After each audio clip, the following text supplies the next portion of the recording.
Pernah nggak ketika lagi ngerjain tugas penting, tiba-tiba foldermu kekunci, terus ada pop-up untuk minta uang tebusan. Jutaan orang, bahkan institusi besar, udah jadi korbannya. Ini namanya ransomware, perampokan data di era digital. Dan hari ini, kita akan bahas tuntas semuanya.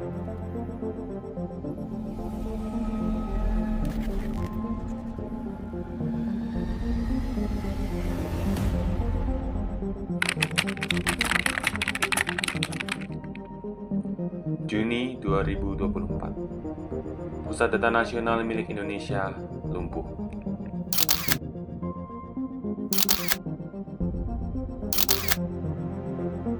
Lebih dari 200 instansi, termasuk layanan imigrasi di bandara, berhenti beroperasi.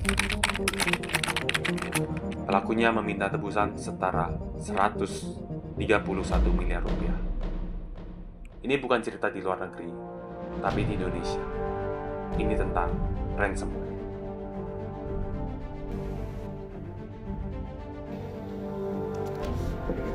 Secara teknis, ransomware bekerja dengan mengenkripsi seluruh file korban sehingga tidak bisa diakses tanpa kunci dekripsi.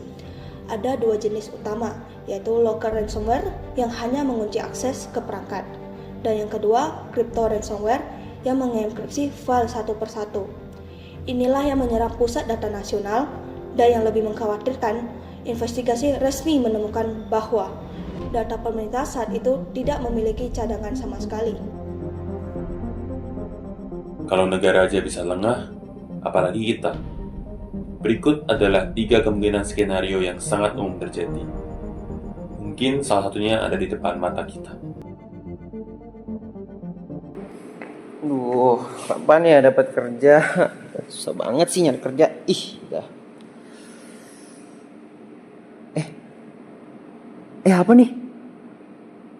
Ada undangan kerja. Yes, akhirnya aku dapat kerja. Aduh, akhirnya dapat kerja. Yes. Let's go. Rekening. Oke. Langsung aja. Up.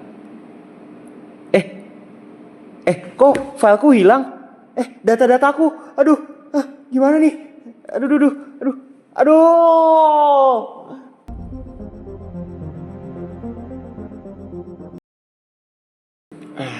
Cari film bagus Wih, ada film bagus nih. Loh, tapi ini kan bajakan ya. Aman nggak ya downloadnya ya? Download aja. Hehe. Loh ini kok fileku kekunci semua. Waduh.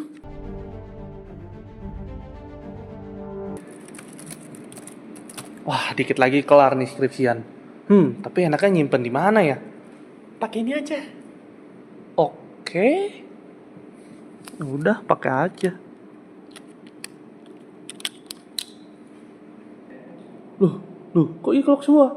Atuh.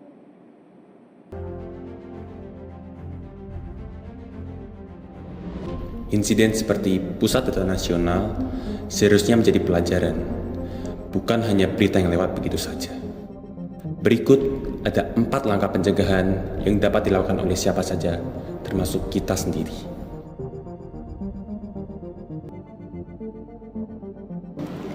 Langkah pertama, verifikasi pengirim sebelum bertindak. Perhatikan domain email ini. Di sini tertulis setoofficial01@gmail.com. Ini bukan domain resmi. Jadi sebelum mengklik lampiran apapun, arahkan kursor ke tautannya. Alamat asli akan terlihat di sudut browser. Kalau tidak sesuai, jangan diklik. Langkah kedua, backup data secara berkala, minimal di 2 lokasi berbeda, perangkat fisik dan penyimpanan cloud. Ini justru yang tidak dimiliki pusat data nasional saat serangan terjadi. Tanpa cadangan, satu-satunya pilihan yang tersisa adalah membayar tebusan atau kehilangan semuanya. Langkah ketiga, perbarui sistem operasi dan aplikasi secara rutin. Sebagian besar serangan ransomware masuk melalui celah keamanan pada perangkat lunak yang sudah usang. Langkah keempat, aktifkan proteksi real time.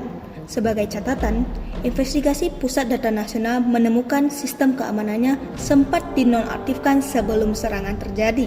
Proteksi seperti ini hanya berguna selama tetap menyala.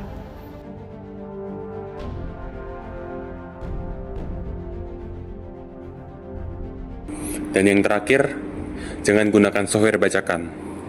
Gunakan kata sandi yang kuat, serta aktifkan multi-factor authentication. 4 langkah ini terlihat sangat sederhana, tapi dampaknya sangat kuat, bahkan berskala nasional. Karena dalam keamanan cyber, kesalahan kecil bisa berdampak besar.